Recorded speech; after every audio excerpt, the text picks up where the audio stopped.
बजाने से फायदा है, ऐसा थोड़ी, हम थोड़ी बिना मतलब के कोई काम नहीं होता। मैं पहले ही बताया था, कलयुग में बिना फायदे के कोई काम नहीं करता।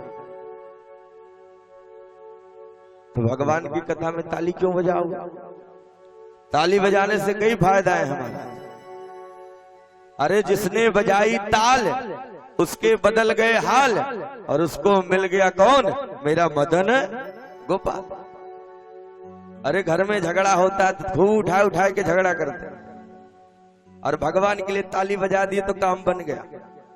इसलिए कहीं भी भगवान की कथा हो तो भाव से झूम करके भगवान की चर्चा करनी चाहिए। और भगवान का नाम लेने से तो महाराज बड़े बड़े जीव का कल्याण होगा। तो हम आप भी तो उसी संसार में हैं, और एक बार भी आपने सच्चे हृदय से मेरे प्रभु का नाम ले लिया तो आपको बुलाने में विलंब होगा, पर मेरे प्रभु को आने में विलंब नहीं होगा। बोलो राधे। उदाहरण से देखो, एक बनिया था और बनिया दो भाई थे। तो बड़ा वाला भाई भगवान का बहुत भजन पूजन करता, पर छोटा वाला नहीं करता था। तो बड़ा वाला गुरुजी के पास गया, कहता है महाराज मैं तो दिन भर भगवान का भजन करता हूं, पर मेरा भाई नहीं करता, उसको नरक में जाना पड़ेगा। गुरुजी ने कहा बस इतनी सी बात है, जाओ। बनिया को भेज दिए। प्रातः काल हुआ तो गुरुजी 10-5 शिष्यों के साथ शंखत ध्वनि करते हुए आ रहे थे बनिया के घर। और जैसे ही बनिया का छोटा भाई देखा तो भैंस को सानी कर रहा था सवेरे सवेरे। तो देखा गुरुजी आ रहे, हम तो दक्षिणा भी देनी पड़ेगी, सोई बाल्टी फेंका, भागा और अंदर जाकर के अंदर से दरवाजा बंद कर। अब गुरुजी को लगा मैं इसको समझाने आए तो हम ही को समझाने लगा, क्या करो। तो गुरुजी समझ गए, बार बार दरवाजा खटखटाए पर खोले ही ना महाराज। गुरुजी को लगा क्या करूं। तो गुरुजी ने शिष्यों से कहा कि जैसे शंख बजाते हुए आए हो ऐसे ही शंख बजाते हुए चले जाओ। तो चेला समझेगा गुरुजी गए, जैसे दरवाजा खोलेगा तो मैं तो खड़ा मिलूंगा उसको। तो चेला लोग महाराज शंख बजाते हुए निकल गए। और जैसे ही चेला को लगा गुरुजी गए, दरवाजा खोला तो गुरुजी तो सामने मिल गए। हाथ बढ़ाए, कान पकड़ लिए और कान खींचना प्रारंभ किए। बोल बेटा राम। कहता नहीं बोलूंगा। और जब जोर से खींचे तो उसके अंतर हृदय से राम शब्द की आवाज निकल गई। और गुरुजी कान छोड़ करके जैसे ही गए महाराज, तो कालांतर में उस बनिया की जब मृत्यु हुई तो यमराज के पास गया। और भैया बनिया तो जन्म के होशियार होते हैं, बुरा मत मानना। राधे। और जैसे ही भगवान के पास गया, यमराज के पास, यमराज ने पूछा भैया एक बात बताओ, पहले स्वर्ग जाओगे कि नरक में? बनिया दिमाग लगा करके पूछा महाराज बताइए मैंने ऐसा कौन काम किया कि मुझे स्वर्ग जाना पड़ेगा? यमराज ने कहा भैया तेने सच्चे मन से एक बार भगवान राम का नाम लिया, इसलिए तुझे स्वर्ग जाना पड़ेगा। बनिया कहता महाराज ना मैं स्वर्ग जाऊंगा ना नरक, राम नाम का जो मोल हो वही तौल करके मुझे दे दो, ना मुझे स्वर्ग जाना है ना। अब यमराज जी फंस गए। उनको तो स्वर्ग ही नरक में भेजने के लिए ड्यूटी लगी थी, अब राम नाम का क्या मूल है ये तो हमको पता नहीं है। बनिया बोला नहीं पता। यमराज बोले नहीं, तो बोले पालकी लाओ, पालकी में हमें बैठाओ, जिसे पता हो उसके पास ले चलो। अब मरता बेचारा क्या न करता। यमराज तैयार भय, पालकी मंगाए, बनिया को बैठाए, लेकर के यमराज स्वर्ग पहुंचे तो इंद्र अप्सराओं का नाच गान देख रहे थे। देखे तो स्वागत किए, आइए आइए महाराज, कैसे आना हुआ? यहाँ तो यमराज के प्राण ही सूख रहे हैं, हाँफते। यमराज ने कहा महाराज बचाइए। इंद्र ने कहा क्या हुआ? अरे बोले महाराज ये जीवात्मा इतने सच्चे मन से एक बार राम का नाम लिया है और कह रहा है कि राम का के नाम की जो महिमा हो वही तौल करके दे दो, तो कृपा करके रक्षा करो ना। अब यमराज की बात सुन करके इंद्र भी दिमाग पर जोर डाले, पर जब राम नाम का मूल पता हो तब तो दे। बनिया बोला महाराज आपको भी नहीं पता। इंद्र बोले नहीं, तो बोले फिर लगो लाइन, ले चलो पालकी मेरी। ब्रह्मा जी के पास पहुंचे तो ब्रह्मा जी भी विचार करने लगे कि भगवान ने तो सब कुछ बताया, पर ये राम नाम का क्या मोल होता है ये तो हमको नहीं बताया। तो बनिया कहा महाराज आपको भी नहीं पता। ब्रह्मा जी ने कहा नहीं, तो बोले तुम भी लाइन में लगो। भगवान शंकर के पास पहुंचे। शंकर जी ने देखा तो भक्त स्वागत किया, आइए आइए महाराज, आज कैसे रास्ता भटक गए कैलाश का। अब यहाँ तो सब हाँफ रहे, हे भोले बाबा रक्षा करो। क्यों? अरे बोले आप तो 24 घंटे राम राम जपते हो, ये राम नाम का क्या मोल है, या बनिया को तौल के दो, मेरे प्राण की रक्षा करो। अब शंकर जी को लगा ये तो बात ठीक है, नाम तो मैं जपता जरूर हूँ, पर राम नाम का क्या मोल है ये तो हमको भी नहीं पता। बनिया कहता है भोले बाबा आपको नहीं पता? बोले नहीं, तो बोले लगो लाइन में, आप भी ले चलो पालकी। अब चारों देवताओं को बनिया पालकी में लगा लिया महाराज, और जैसे ही लेकर के आगे बढ़ा तो सब देवताओं ने विचार किया कि नाम नारायण का है, उन्हीं के पास चलो, वही तोल करके इसे देंगे और हमारी मुक्ति करेंगे। और जैसे ही महाराज इंद्र, यमराज, ब्रह्मा जी और भगवान शंकर बनिया को लेकर के बैकुंठ के लिए चले, तो भगवान तो अंतर्यामी है, देखते ही समझ गए ओहो, तो सावधान हो, अगर मैंने ना योजना बनाई तो या बनिया हमको भी लाइन में लगा देगा, क्या करूं। तो भगवान सावधान हो गए। जैसे ही ब्रह्मा शंकर हाँफते हुए जीवात्मा को लेकर के आए, भगवान ने स्वागत किया, आओ आओ महाराज, अरे आज कैसे आना हुआ। अब यहाँ तो प्राण निकल रहे हैं, बाबा रक्षा करो प्रभु। भगवान ने कहा क्या हुआ? अरे बोले महाराज ये बनिया आया है, कहां से? मृत्यु लोक से, और राम नाम का क्या मोल है यही तौल करके दे करके हमारे प्राण की रक्षा करिए। भगवान तुरंत हंस पड़े और कहते हैं देवताओं, जब वो मेरे धाम में प्रवेश कर गया तो उसे यहीं छोड़ दो।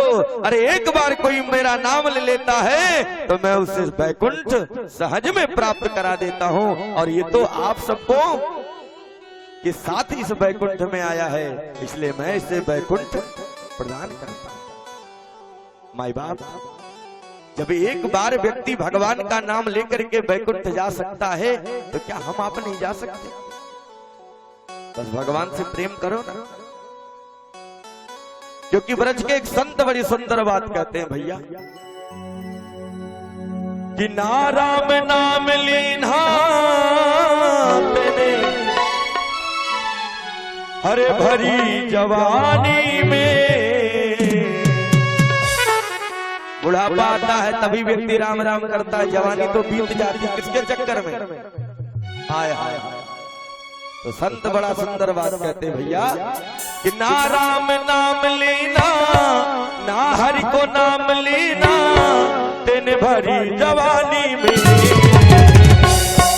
जा डूब मर जा रे चुल्लू भर पानी में, जा डूब मर जा रे चुल्लू भर पानी में। ना राम नाम लेना, ना राम नाम लेना, ना हरि को नाम लेना, ना हरि को नाम लेना, तेने भरी जवानी जा डूब मर जा रे चुल्लू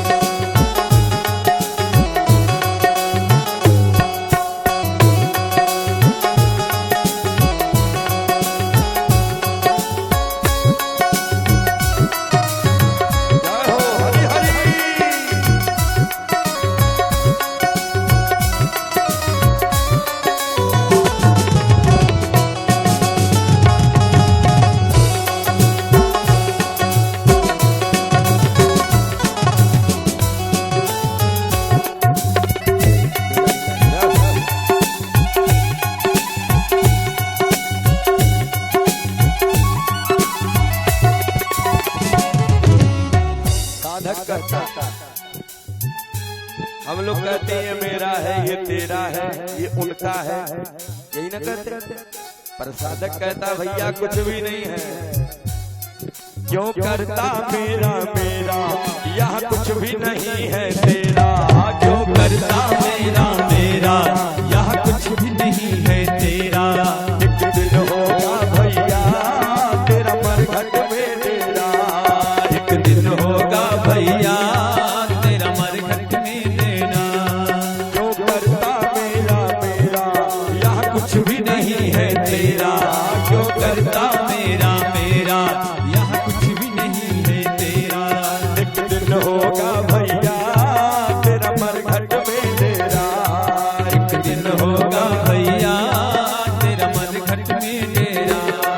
पानी को बबूला है, पानी को बबूला है, मिल जाए वो पानी में। साधक बड़ी सुंदर बात कहता है भैया, पानी को बबूला है, पानी को बबूला है, मिल जाए वो पानी में। आहो, जा डूब के मर जा रे चुल्लू भर पानी में। जा डूब के मर जा रे चुल्लू भर पानी में। डूब के मर जा रे चुल्लू भर पानी में। दोनों हाथ उठा करके कहिए जाओ।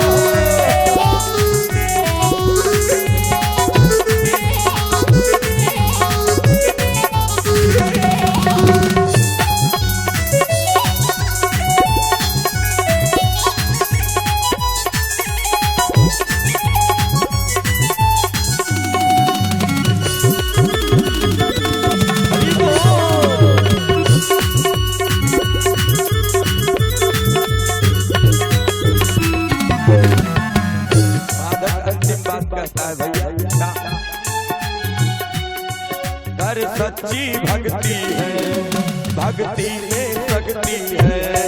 कर सच्ची भक्ति है, भक्ति में शक्ति है। या भक्ति से भैया पाए जाए गो मुक्ति है। या भक्ति में भैया पाए जाए गो मुक्ति है। बड़ी सुंदर बात। सारो जीवन खोयो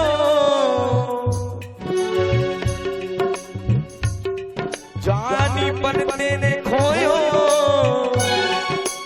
काहे में भैंसन की सानी में। जा डूब के मर जा रे चुल्लू भर पानी में। जा डूब के मर जा रे चुल्लू भर पानी में। जा डूब के मर जा रे चुल्लू भर पानी में। जा डूब के मर जा रे चुल्लू भर पानी में। जा डूब के मर जा रे चुल्लू भर पानी में। चुल्लू भर पानी में। चुल्लू भर पानी में। बोल कृष्ण कन्हैया लाल जय हो। कल हम आपने भगवान के विवाह की कथा श्रवण की। तो सुखदेव बाबा कहते हैं राजन भगवान के कई विवाह नहीं हुए, तो बोले 16,108 विवाह। परीक्षित जी चौंक गए, बोले महाराज एक रानी को तो संभालने में ये समस्या है, भगवान ने 16,108 विवाह कैसे कर लिया, कहाँ मिली? बोलो राधे। सुखदेव बाबा कहते हैं राजन भगवान का दूसरा विवाह जामवती जी के साथ हुआ, तीसरा विवाह सत्यभामा जी के साथ हुआ, चौथा विवाह कालिंदी के साथ हुआ, पांचवा विवाह मित्रविंदा जी के साथ हुआ, छठवां विवाह नागनिजीति के साथ हुआ, और सातवां विवाह भद्रा जी के साथ, और आठवां विवाह लक्ष्मणा जी के साथ हुआ। ये तो 8 पटरानियां हैं, पर सुखदेव बाबा कहते हैं राजन 16,100 तो एक ही जगह मिल गए। कहाँ मिल गए? बोले धरती का एक पुत्र था जिसका नाम था भौमासुर। ये सदैव सुनता था वो द्वारिकाधीश ने रास रचाया है गोपियों के साथ, तो क्यों ना मैं भी रास रचाऊं। तो यहाँ पता चलता कि इस राजा के यहाँ इतनी कन्याएं हैं, इतनी रानियां हैं, तो यह आक्रमण करता और सब कन्याओं का हरण करके ला लेता। पर नारद जी महाराज पुराने जमाने के संवाददाता हैं। अब पत्रकारों की शैली तो आप जानते हो, कोई छोटी सी बात हो तो कितना बड़ा बना देते। नारद जी महाराज तुरंत चले कहा भगवान के पास, बोले प्रभु आपके राज्य में इतनी बड़ी घटना घट रही। भगवान बोले क्या हुआ? और जैसे ही नारद जी ने सारी बात बताई तो ब्रह्मा जी ने उसे आशीर्वाद दिया था भौमासुर को। उसकी नगरी का नाम था प्राग ज्योतिषपुर और 7 परत में घिरा हुआ था, कोई साधारण व्यक्ति नहीं जा सकता था। और ब्रह्मा जी ने आशीर्वाद दिया था, बेटा जब तक नारायण अपनी पत्नी के साथ नहीं आएंगे तब तक तुम्हें कोई मारने वाला नहीं। भगवान को पता चला, तुरंत सत्यभामा जी को गरुड़ पर बैठाए और तुरंत आक्रमण बोल दिए। 7 परत को महाराज गदा से तोड़े और जैसे ही दरवाजे पर पहुंचे भौमासुर के, तो एक मुर नाम का दैत्य रहता था जो द्वारपाल था, बड़ा मोटा ताजा तगड़ा बलवान। भगवान ने उसको मारा तो मेरे प्रभु का एक नाम पड़ गया मुरारी। बोलिए मुरारी भगवान की। भौमासुर का भी वध किया भगवान और जितनी देवियां थी सबको कारागार से मुक्त किए। देवियां बाहर निकली, भगवान बोले जाओ अपने अपने घर।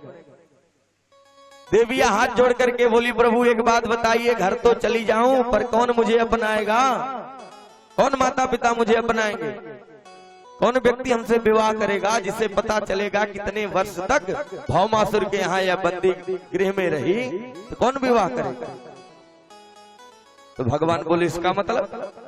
तो ये सारी देवियां हाथ जोड़ करके बोली प्रभु अब आपने हमें छुड़ाया है तो आप ही विवाह कर लो तो हमारा भी काम बन जाएगा।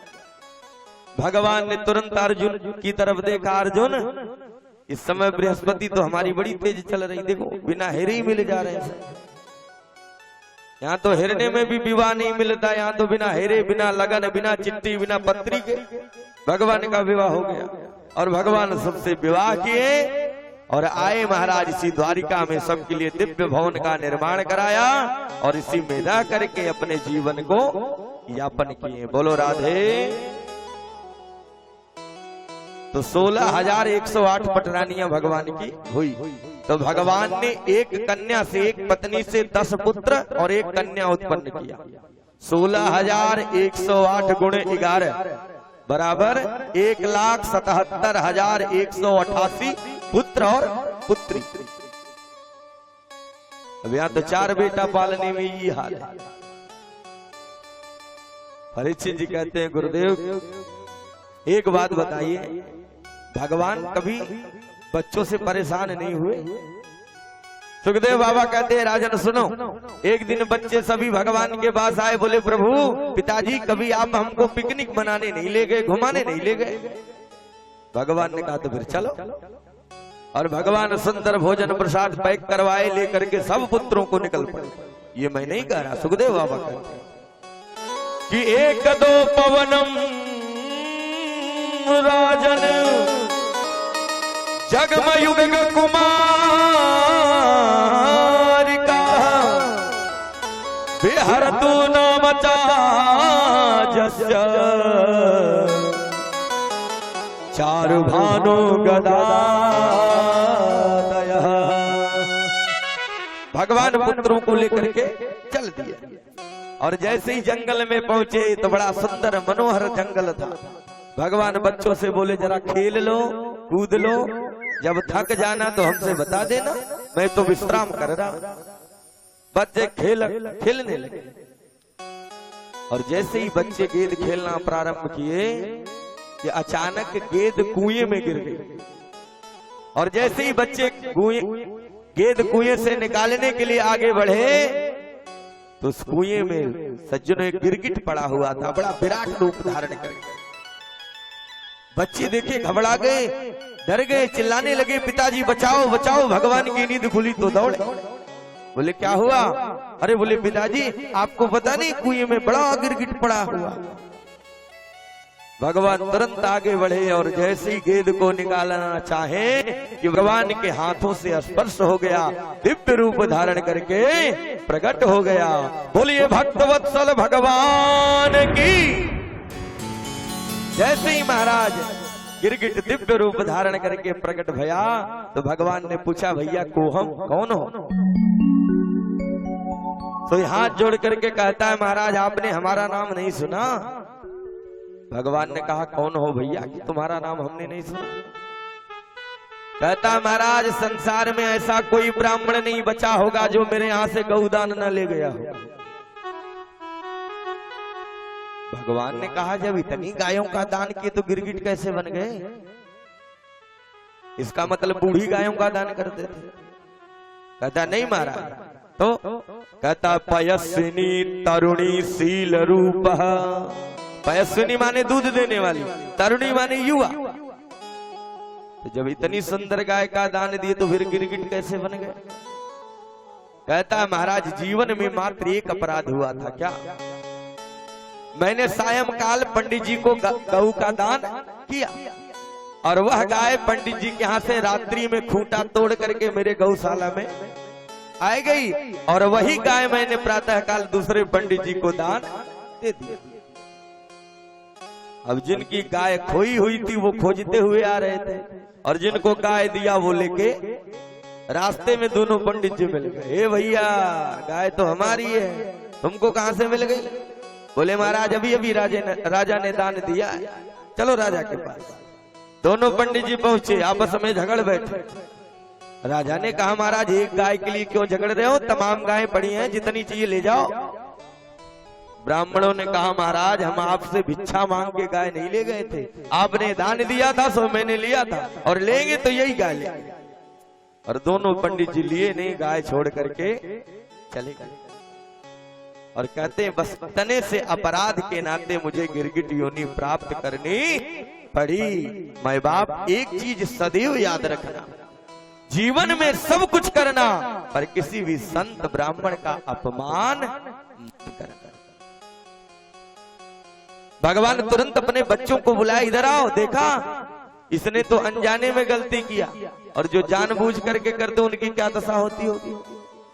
इसलिए बेटा जीवन में सब कुछ करना पर संत ब्राह्मण का सदैव सम्मान करना, अपमान मत करना। क्योंकि देवता अगर रुष्ट होंगे तो हमें ही मारेंगे, अगर संत ब्राह्मण कुपित हो गए तो कुलम समूलम दहती, हमारा तो नाश होगा। पर अगर संत ब्राह्मण कुपित हो गए तो पूरे खानदान का। बोलो राधे। इसलिए संत ब्राह्मण से प्रेम करो। कोई अतिथि आ जाए, कोई ब्राह्मण आ जाए, कोई संत आ जाए तो भाव से पानी पूछो, उनको खिलाओ पिलाओ। यहाँ पहुंचे नहीं कि महाराज लोग कुंडली लेकर के पहले बैठ जाते। महाराज जरा देखते मेरे बहू को बेटा नहीं हो रहा, अब बाबा बेटा झोला में लेके घूम रहे हैं का? महाराज मेरे बेटे को नौकरी नहीं लग रही, अब बाबा झोला में नौकरी लेके घूम रहे, दे देंगे? अरे पहले उनकी प्यास तो बुझाओ, उनको जल पिलाओ, प्यार से उनको कुछ खिलाओ। जब खिला पिला के संतुष्ट कर दोगे तो महाराज आप देख लीजिए, जितने भी प्रसंग भागवत में आए हैं, शास्त्रों में आए हैं, जब भी संत ब्राह्मण ने आशीर्वाद दिया तो ब्रह्मा की लेखनी को भी भगवान ने काट दिया। पर कभी प्यार से उनको अपने दरवाजे बुलाओ तो सही। लोग इतना बड़ा विवाह करते हैं पर जहां ब्राह्मणों की बात आती है तो 3 बार तो सिरे खजुआए। 10,000 का मेकअप करते हैं तब नहीं पैसा का दोष लगता, और जहां ब्राह्मण को दक्षिणा देनी पड़ती है ना तो 20 बार। महाराज इतना इकट्ठे, अरे इकट्ठे का दोगे भैया? तो इसलिए संत ब्राह्मण को दक्षिणा में पीछे नहीं होना चाहिए। उसी भाई जो ब्राह्मण रात्रि भर जग करके इतने आशीर्वाद से विवाह करा रहा है, उस ब्राह्मण को देने के लिए आप रोने लगते हैं और इतने बिना मतलब के आप डेकोरेशन में फलाने ठिकाने में खर्च करने पड़े, उसके लिए व्यक्ति नहीं रोता। इसलिए कभी भी किसी संत ब्राह्मण को बुलाइए तो प्रसन्न होकर के जाए।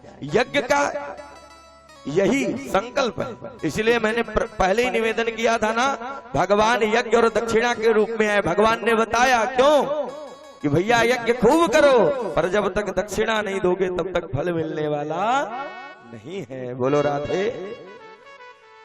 इस तरह से सुखदेव बाबा ने विवाह का प्रसंग सुनाया। अब आगे चल करके परीक्षित जी महाराज ने बड़ा ही सुंदर प्रश्न किया। कहते हैं महाराज कृपा करके बताइए